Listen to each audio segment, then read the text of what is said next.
fairness.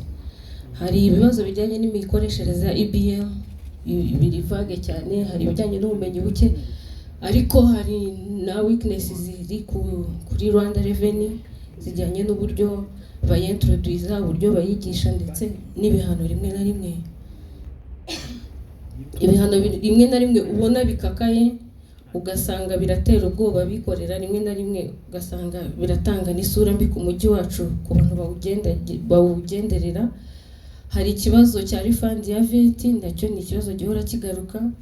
Hari ibibazo bijyanye no kwishyuza ipatante ndetse n'amahoro y'isuku, aho usanga nk'iduka na depo bikorera mu nyubako imwe byose byishyurwa inshuro ebyiri. Iki kibazo ntabwo kiri hose, ariko buri gihe uko gikemutse harongera hakavuka ikindi mu kandi gace, gikomeje rero kubangamira abikorera.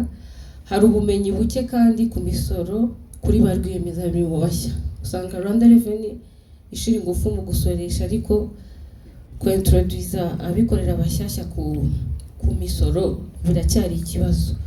Ibyifuzo rero bimwe mu byo twakusanyije harimo yuko abikorera bafite inyubako zikishyura inguzanyo za banki bifuza ko uwo musoro wa property tax wakurwaho, cyangwa se hakaba ibiganiro n'amabanki ku buryo bafatanya kwishyura, cyangwa se n'izindi proposition abikorera bari buze kubyivugira muri discussion turi bugire mu kanya.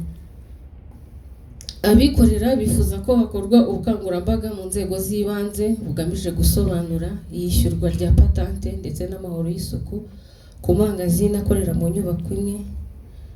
Hari kandi hakenewe amahugurwa ahoraho kubikorera bashyashya. Ndumva ibindi abikorera baraza kubyivugira. Murakoze nyakubahwa Deje.